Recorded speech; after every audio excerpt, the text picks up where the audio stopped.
पहाड़ी औरतें हफ्ते में एक रात छोटे लड़के के साथ क्यों गुजारती थी? रात जानकर आपके भी रेंगटे खड़े हो जाएंगे। पहाड़ी औरतें नई उम्र के लड़के के साथ जो काम करती हैं उसे जानकर आपके होश उड़ जाएंगे। दरअसल हुआ कुछ यूँ कि मेरे 14 साल के होते ही अचानक से मेरे कंधों पर बहुत बड़ी जिम्मेदारी आ गई। मैं तो यहाँ अपने पापा के पास घूमने के लिए आया था।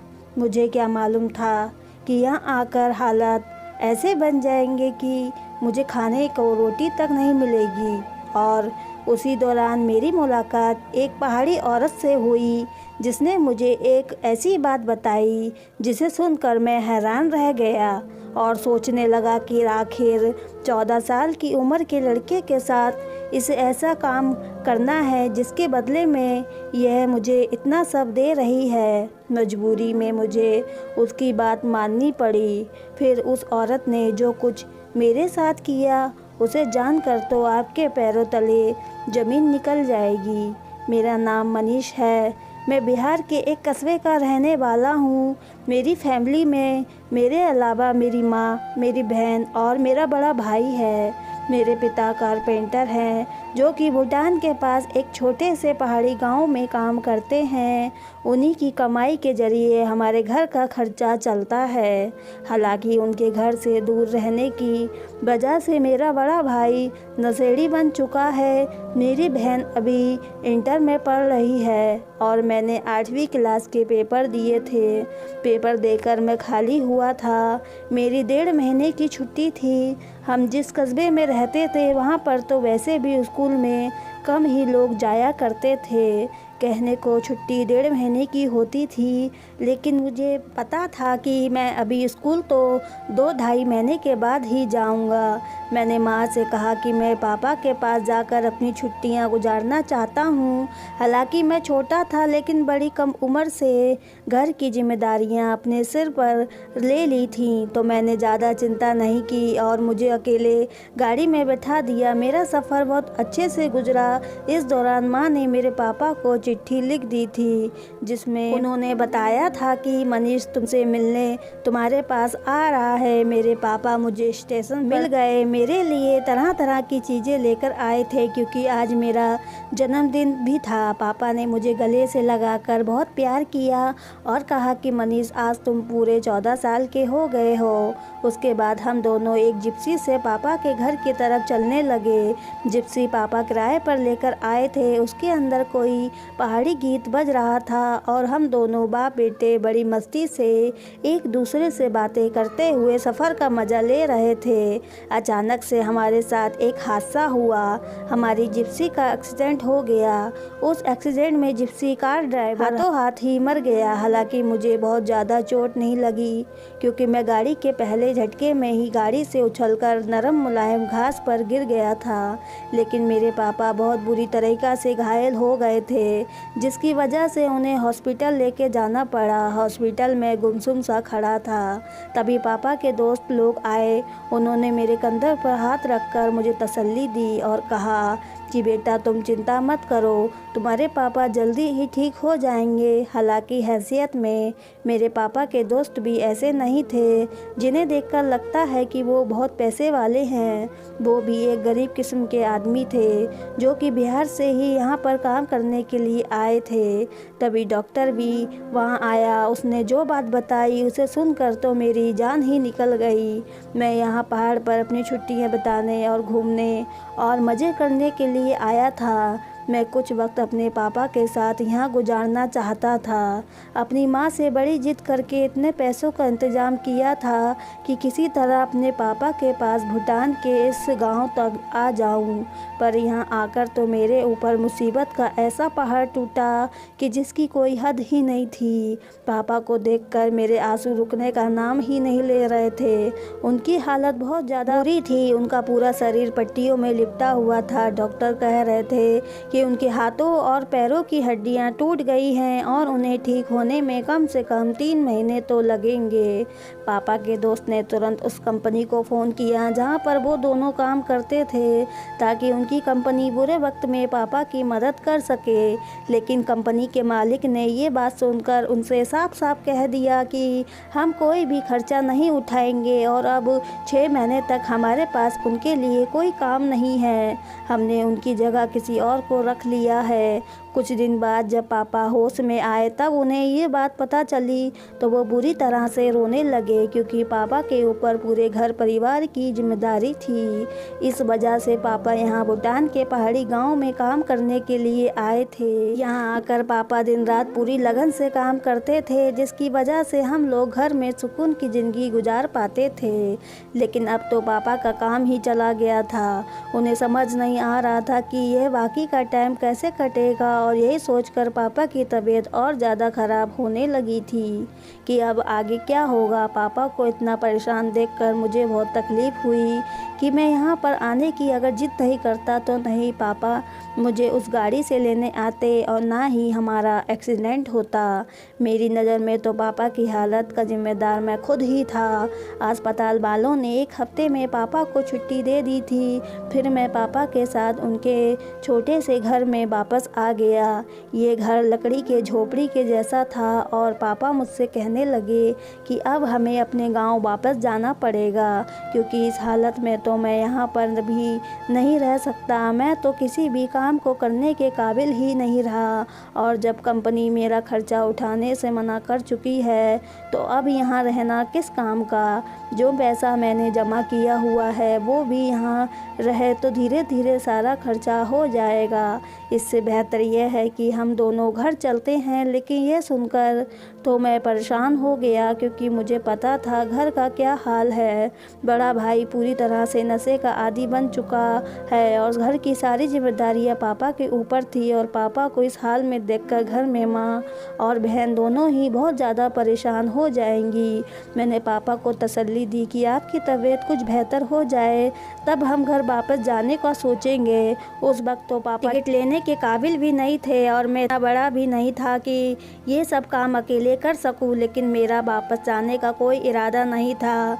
मैंने सोच लिया था कि मैं यहाँ कोई काम ढूंढ लूँगा और जब तक पापा सही नहीं होते मैं अपने पापा के साथ रहकर उनकी जिम्मेदारी उठा लूँगा। लेकिन सारी परेशानी ये थी कि मुझे कोई काम आता ही नहीं था और मुझे ये भी नहीं पता था कि इस गांव में क्या काम होता है जो मैं कर सकूं। इस छोटे से पहाड़ी गांव में 14 साल के छोटे बच्चे को काम पर रखने के लिए कोई तो राजी नहीं था, क्योंकि यहाँ कानून के हिसाब से 14 साल के बच्चे को काम पर रखने पर कारखाने के मालिक को सख्त सज़ा हो जानी थी। मुझे समझ नहीं आ रहा था कि आखिर मैं करूँ तो क्या करूँ। मेरे लिए यहाँ काम ढूंढना नामुमकिन था, जबकि पापा कमरे में अकेले रहकर खुद को बीमार महसूस कर रहे थे। पापा को शाम में घर से बाहर ले आया ताकि पास के गार्डन में ले जाकर घुमाया जाए। वहाँ जब पापा बैठे हुए बच्चों को खेलता देख रहे थे तभी मेरी नज़र एक पहाड़ी औरत पर पड़ी।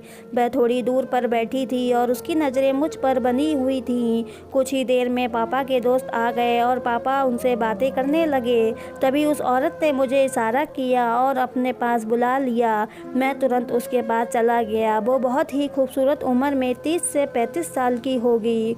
वो मुस्कुराकर मुझसे पूछने लगी कि तुम कौन हो और कहाँ से हो, तुम्हारे पापा को क्या हुआ है। मैंने उसे अपना नाम मनीष बताया और अपना पूरा बायोडाटा एक सांस में उसे बता दिया और उसे ये भी बताया कि हमारे पास कोई भी काम नहीं है, इस वजह से हम यहाँ रहने में बहुत परेशानी हो रही है। मेरी बात सुनकर वो धीरे से मुस्कुराई और मुझसे कहने लगी कि तुम्हारा गुजारा किस तरह चल रहा है। ये सुनकर तो मेरी आंखों में आंसू आ गए और मैंने उससे कहा कि पापा की नौकरी तो पहले ही जा चुकी है और मैं यहाँ काम ढूंढते हुए थक चुका हूँ, लेकिन कोई भी मुझे काम पर रखना नहीं चाहता। उस औरत ने मुझसे कहा, अगर तुम्हें यहाँ पर कोई काम मिल जाए तो तुम क्या वो काम करोगे। मैं बहुत खुश हो गया। मैंने कहा क्यों नहीं, अगर कोई काम होगा तो मैं ज़रूर करूँगा। मैं तो खुद यही चाहता हूँ कि किसी तरह यहाँ पर मुझे काम मिल जाए और मैं 6 महीने तक पापा की जिम्मेदारियाँ संभाल लूँ। उसके बाद वो अपनी जॉब पर वापस जा सके और हमारा घर वापस से अपने रूटीन पर सेट हो जाए। मेरी बात सुनकर वो भी खुश हो गई और मुझसे कहने लगी कि तुम मुझे बहुत पसंद आए। मुझे तुम्हारे जैसे ही किसी लड़के की तलाश थी जो कि मेहनती हो और कोई भी काम करने को राजी हो, यहाँ तक कि अपने घर वालों की खातिर अपनी जान तक देने के लिए राजी हो। मैंने हैरानी से उससे पूछा कि आपके पास मेरे लिए कोई काम है? उसने कहा, हाँ मेरे पास है, बल्कि तुम्हारे लिए तो बहुत अच्छा काम है जिसे करके तुम्हें खुशी भी होगी और तुम्हें बहुत पैसे भी मिलेंगे। सच बता रही हूँ, तुम बहुत मज़ा करोगे। उसकी बात सुनकर मैं खुश हो गया। आखिर मैं एक छोटा सा बच्चा ही तो था। मुझे तो ऐसा लगा जैसे मेरा मांगा हुआ कोई खिलौना मुझे मिल गया। इससे अच्छी तो कोई बात ही नहीं हो सकती थी। मैंने उससे कहा कि ठीक है, आप बस मुझे काम बता दीजिए, मैं अपने पापा से बात कर लूँगा। कहने लगी कि तुम्हें कोई रोज़ सुबह से शाम तक मेरी कोठी पर आना है। 1 हफ्ते में मैं तुम्हें ट्रेनिंग दूंगी और उसके बाद तुम्हें काम बता दिया जाएगा, लेकिन तुम्हारे पूरे हफ्ते का पैसा दिया जाएगा। उसने मुझे अपनी कोठी का पता समझा दिया और कहने लगी कि मैं तुम्हारा इंतज़ार करूंगी। अगर तुम मेरे घर आए तो मुझे बड़ी खुशी होगी। वो बहुत अच्छे से मुस्कुरा कर बात कर रही थी। मैंने उससे कहा कि आप मुझे काम तो बताइए। तो मुस्कुरा कर कहने लगी, मनीष बेटा, इतनी भी क्या जल्दी है, पहले तुम आ तो जाओ। मैं उससे कोई और सवाल पूछता कि तभी मेरे पापा ने मुझे आवाज़ दे दी। उनके चेहरे पर तकलीफ़ साफ नज़र आ रही थी, शायद उनसे बैठा नहीं जा रहा था। मैं फ़ौरन पापा को लेकर घर की तरफ निकल पड़ा। रास्ते में पापा ने पूछा कि वो पहाड़ी औरत कौन थी और तुमसे क्या बातें कर रही थी। मैंने पापा को बता दिया कि वो औरत मुझे अपनी कोठी पर बुलाकर काम करवाना चाहती है। शायद उसे घर का कोई काम हो या फिर उसे मुझसे घर का सामान मंगवाना हो, वरना भले छोटे से बच्चे से औरत का क्या काम होगा। मेरी बात सुनते ही पापा ने साफ मना कर दिया और कहा कि अभी तुम सिर्फ 14 साल के हो, अभी तुम बच्चे हो, तुम यहाँ घूमने के लिए मेरे पास आए थे, मैं तुम्हें किसी काम पर नहीं जाने दूँगा। पहाड़ी औरत कौन है और ऐसे में किसी अनजान के घर तुम्हें कैसे भेज दूँ? पता नहीं वो तुमसे कितना काम करवाएगी। पर मैंने पापा से कहा कि पापा बस 6 महीने की ही तो बात है, एक बार जब आप ठीक हो जाएंगे तो आप अपनी कंपनी को वापस से ज्वाइन कर लेंगे और मैं वापस से आपकी सेवा करके अपने घर चला जाऊंगा और अपनी पढ़ाई लिखाई में लग जाऊंगा। लेकिन तब तक तो घर का खर्चा चलाने के लिए कुछ ना कुछ तो करना ही पड़ेगा और वो औरत मुझे अच्छे खासे पैसे देने को तैयार है, तो फिर मुझे काम करने में क्या परेशानी होगी भला। पापा की आंखें भीग गई।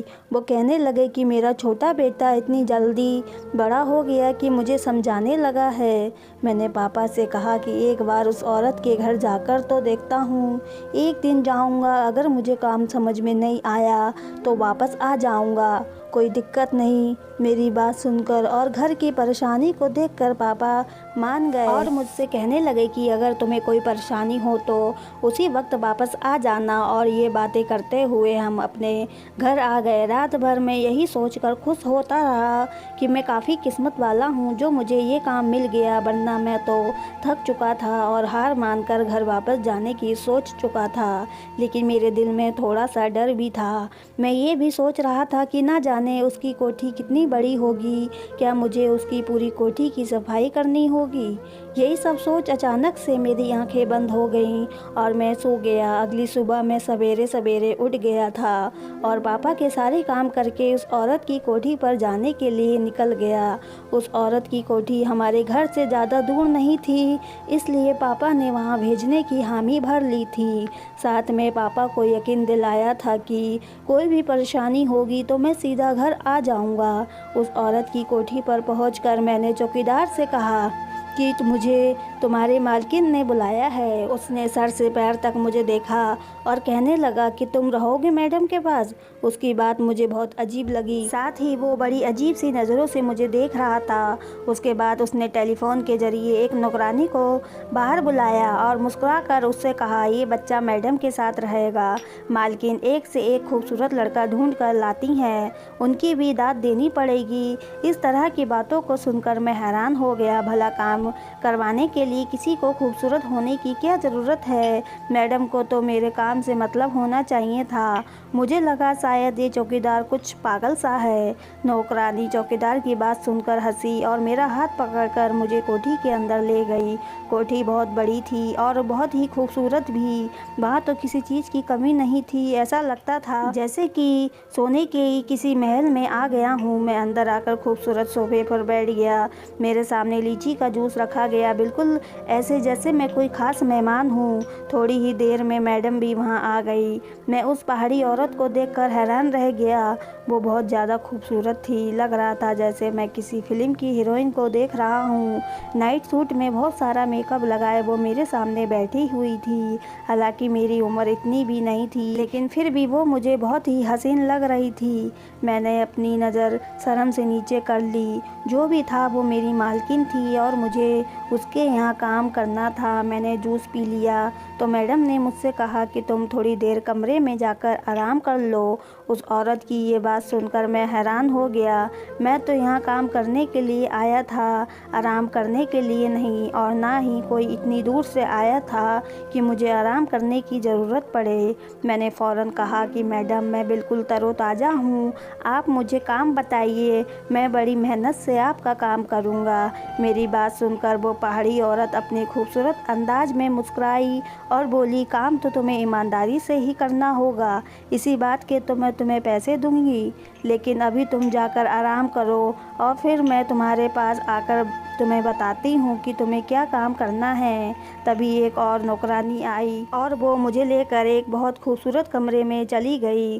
कमरा इतना बड़ा और इतना शानदार था कि मैं कुछ देर कमरे को देखता रहा। कमरा बहुत अच्छी तरीके से सजाया गया था। जब से मैं यहाँ पर आया था, पापा की तबीयत को लेकर बहुत परेशान था। ना तो मैं ठीक से कुछ खा पाया था और ना ही ठीक से कुछ देख पाया था। इस कमरे में आकर जब मैं सुकून से बिस्तर पर बैठा तो सामने लगे शीशे में मैंने अपनी शक्ल देखी। मैं तो वाकई में बहुत खूबसूरत था। वो चौकीदार सही कह रहा था, खूबसूरत तो मैं ही हूँ। अपनी माँ की तरह दूधिया रंग, तीखे नैन नक्शा और नीली आँखें। मैं दूसरे बच्चों से बहुत अलग था। अपने गांव में भी मेरी आँखों के बड़े चर्चे थे। हर कोई कहता था कि ये बच्चा किसी अमीर के घर पैदा होता। यहाँ कहाँ पर कीचड़ में कमल खिल गया। कुछ ही देर गुजरी थी कि कमरे का दरवाज़ा खुला और वो पहाड़ी औरत एक खूबसूरत लड़की को लेकर आई। मैं उसे देखकर तुरंत उठकर बैठ गया। मैडम ने उस लड़की से मुझे मिलवाया। उसका नाम सुनीता था। मैडम कहने लगी कि ये तुम्हें आज से उठने बैठने, रहने सहने का तौर तरीका सिखाएगी, इस देश में कैसे रहा जाता है, कैसे बात की जाती है, और तुम्हें यहाँ की थोड़ी सी भाषा भी सिखा देगी। मैडम की ये बात तो मुझे बहुत अजीब लगी। आखिर मुझे घर के काम करने के लिए पहाड़ी तौर तरीके सीखने की क्या ज़रूरत थी, और उठने बैठने के तरीके तो मुझे पहले से ही मालूम थे। फिर मैडम सुनीता नाम की खूबसूरत लड़की को मेरे पीछे क्यों लगा रही थी? तभी वो कहने लगी कि 1 हफ्ते तुम्हें ये सब सीखना है और उसके बाद तुम मेरे काम के बन जाओगे। ये पूरा 1 हफ्ता तुम्हें सुनीता के साथ ही बिताना है। वो तुम्हें छोटी से छोटी बात सिखाएगी। मैडम मुझे सुनीता के हवाले करके कमरे से चली गई। बहुत ही खूबसूरत औरत थी और बहुत ही अच्छे तरीके से मुझे हर चीज़ सिखा रही थी। यहाँ तक कि लोगों के सामने कैसे बैठना चाहिए, कैसे बात करनी चाहिए और अपने आप को खूबसूरत कैसे बनाना चाहिए। हालांकि एक बात मैं समझ नहीं पा रहा था कि एक नौकर को इतनी ज़्यादा ट्रेनिंग देने की क्या ज़रूरत थी। पहले दिन जब मैं शाम को घर लौटा तो पापा मेरी फ़िक्र में बहुत परेशान हो रहे थे। वो मुझे देखते ही कहने लगे कि आज रात मैं सारा दिन तुम्हारे बारे में ही सोचता रहा। बताओ तो ज़रा, पहले दिन तुमने क्या काम किया? उस औरत ने तुमसे बहुत ज़्यादा मेहनत तो नहीं कराई? मैंने पापा को बताया कि मुझे सिर्फ बैठने उठने के, पहाड़ी ज़िंदगी जीने के तरीके सिखाए गए। मेरी बात सुनकर पापा मुस्कुरा दिए। पापा को मुस्कुराता हुआ देखकर मैं हैरान हो गया और उनसे पूछा कि ऐसा क्यों? पापा कहने लगे कि पहाड़ी लोग बहुत अजीब होते हैं। एक बिल्ली भी पालते हैं तो उसकी नस्ल देखते हैं, फिर तुमको बिना कुछ सिखाए कैसे अपने घर पर रख लेते? यकीनन वो तुम्हें पहले अपने तौर तरीके सिखाएंगे ताकि तुम उनकी कोठी में ढंग से रह सको। चलो अच्छा है, इस तरह तुम्हें बहुत कुछ सीखने को मिलेगा और मुझे ये जानकर बड़ा सुकून मिला कि तुम पर काम का कोई बोझ नहीं है। मनीष बेटा, तुम दिल लगाकर और मेहनत से सब कुछ सीखना। जब मैं सही हो जाऊंगा और वापस अपनी नौकरी पर चला जाऊंगा, तब तुम्हें वापस घर भेज दूंगा और तुम्हें ये अच्छे तरीके से सीख कर अपनी ज़िंदगी में बड़ा फ़ायदा होगा।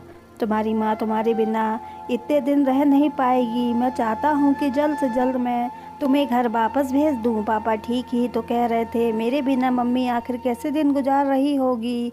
इसके बाद तो ये रूटीन बन गया। मैं रोज़ सुबह मालकिन की कोठी पर जाता। मुझे वहाँ पर अच्छे से अच्छे कपड़े पहनने के लिए दिए जाते, अच्छे से अच्छा खाना दिया जाता, मेरे बालों को बहुत खूबसूरत स्टाइल से बनाया जाता, मुझे हर तरीके चीज़ें मुहैया कराई जाती। 4 दिन में ही मेरे अंदर बहुत ज़्यादा बदलाव आ गया था। मैं खुद को शीशे में देखकर पहचान ही नहीं पा रहा था कि मैं वही 14 साल का मनीष हूँ। यहाँ का खाना पीना मेरी सेहत को बहुत लग रहा था। मुझ पर कोठी में घूमने फिरने पर भी कोई रोक टोक नहीं थी। जहाँ मर्जी वहाँ जाता, जैसे मर्जी वैसे रहता। ऐसा लगता जैसे कि मैं मालकिन का बेटा हूँ। अब तक मैंने यहाँ किसी काम को हाथ भी नहीं लगाया था, लेकिन एक बात मुझे बहुत अजीब लग रही थी। मैंने कभी भी उस पहाड़ी औरत के पति को नहीं देखा था, जबकि वो शादीशुदा औरत थी। उनके तो बच्चे भी नहीं थे, लेकिन उनके पति के साथ उनकी फ़ोटो लगी हुई थी।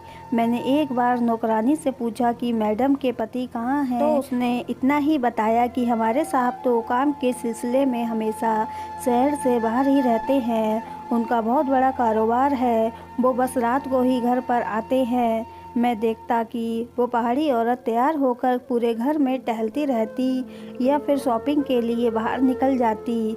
जब से मैंने सुनीता से तौर तरीके सीखे थे, मैडम मुझे भी अपने साथ मार्केट ले जाती। वो मेरा हाथ पकड़कर शॉपिंग करती, मार्केट में घूमती, मुझे मेरी पसंद की चीज़ें दिलाती और मैं अपनी नौकरी पर बहुत हैरान था, जिसके लिए मुझे सैलरी मिल रही थी और इतना बहुत सारा सामान भी मिल रहा था और काम मुझे कुछ करना नहीं पड़ रहा था। मैंने अपने पापा को अपनी नौकरी के बारे में बताया कि वहाँ पर मैं पूरा दिन कैसे गुजारता हूँ।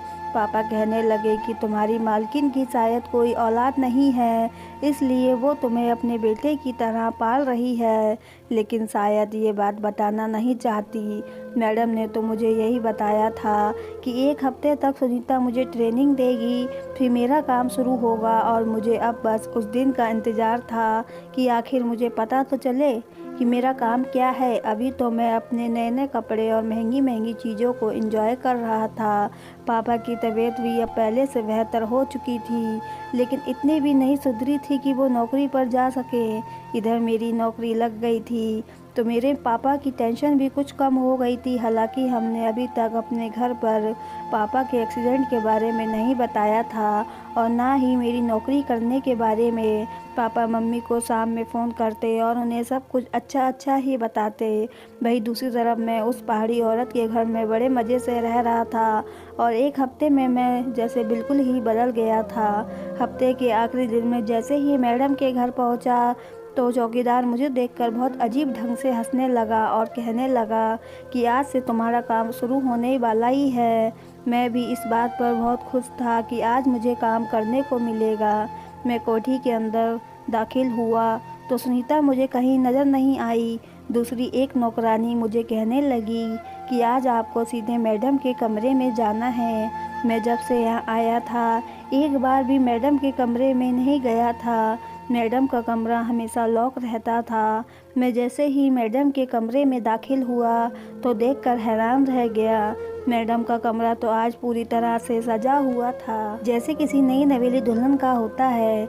मैडम ने मुझे हाथ पकड़कर अपने बिस्तर पर बैठाया और नोटों की 2 गड्डियाँ मेरे हाथ में पकड़ा दी और कहने लगी कि ये तुम्हारी इस हफ्ते की तनख्वाह है। आज का पूरा 1 दिन तुम्हें मेरे साथ कमरे में ही गुजारना होगा और आने वाले 1 हफ्ते तुम इसी तरह जीना जितना तुम्हें इस हफ्ते अपनी ज़िंदगी का मज़ा लिया है। मैडम की ये बात मुझे कुछ ज़्यादा समझ नहीं आई। हालांकि इतने सारे नोट देखकर मैं बहुत खुश हो गया। मैंने मैडम से कहा कि आप जो भी कहेंगी मैं पूरी ईमानदारी के साथ करूँगा।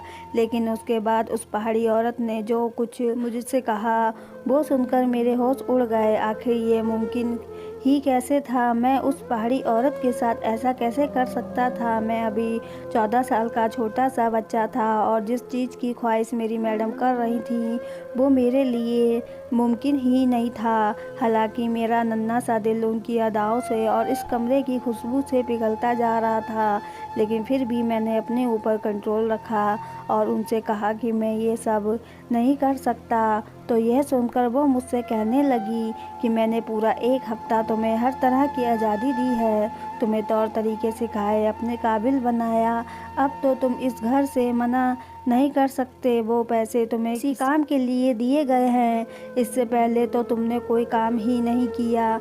मैंने तुम्हें अपने काबिल बनाने के लिए बड़ी मेहनत की है, अब तुम एंड मौके पर मुझे इनकार ना करो, मेरी हसरतें अधूरी रह जाएंगी। वो कहने लगी कि हम औरतों की ज़िंदगी बहुत अजीब होती है, दूसरे लोग हमारा पैसा और हमारी ज़िंदगी देखकर जलते हैं, लेकिन कोई हमसे ये नहीं पूछता कि हमारे दिल पर क्या गुजरती है। मेरे पति को ऐश करने की आदत हो गई है और वो अलग अलग शहर में अलग अलग औरतों से मिल सकता है और इस दौरान वो मुझे वक्त देना भूल ही गया है। उसे तो ये भी याद नहीं है कि मैं जवान और खूबसूरत हूँ और मेरे भी कुछ अरमान हैं, लेकिन उसकी दिलचस्पी तो मुझसे ज़्यादा बाजारू औरतों में है जिनको वो गलत तरीके से साथ रखता है। इसलिए मैं भी हफ्ते में 1 दिन छोटे लड़कों के साथ गुजारती हूँ और अपनी अधूरी ख्वाहिशों को पूरा करती हूँ। इस तरह ना तो मुझे प्रेग्नेंट होने का डर रहता है और ना ही किसी को मुझे ऊपर शक होता है। मैं जानती हूँ कि ये तरीका गलत है, लेकिन मेरा पति भी तो मुझे धोखा दे रहा है, तो मैं उसे धोखा क्यों ना दूँ। मैं बदले की आग में जलती रहती हूँ। हफ्ते के आखिर में अपने अंदर की आग इस तरह ठंडी करती हूँ। एक छोटा सा लड़का अपने बिस्तर पर पूरे दिन रखती हूँ, लेकिन जितने लड़कों का इस्तेमाल मैंने आज तक किया है, कोई भी तुम्हारा जितना खूबसूरत नहीं था। पर मेरा दिल अब तुम पर आ चुका है और मैं चाहती हूँ कि तुम मेरे साथ हमेशा के लिए यहीं रह जाओ। तुम्हारी ज़रूरत इस वक्त पैसा है और मेरी ज़रूरत तुम हो। मैं तुम्हें ये पैसे दूंगी जिससे तुम अपनी ज़रूरतों को पूरा करोगे, लेकिन इसके बदले में तुम्हें मेरी हर ज़रूरत को पूरा करना पड़ेगा। मैं तुम्हें अपनी ज़िंदगी भर अपने साथ रख लूँगी और तुम्हारे बाप को भी कभी नौकरी की ज़रूरत नहीं पड़ेगी, ना ही तुम्हें वापस घर जाना पड़ेगा।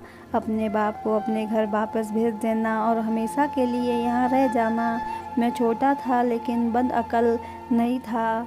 मैडम की एक एक बात मेरी समझ में आ रही थी और मेरे दिमाग में मेरी माँ की बातें चल रही थी। मैंने वो सारे पैसे मैडम के हाथ में पकड़ा दिए और साफ शब्दों में कहा कि मुझे हराम के इन पैसों की ज़रूरत नहीं है, मैं पाप के इस रास्ते पर चलकर पैसा कमाना नहीं चाहता।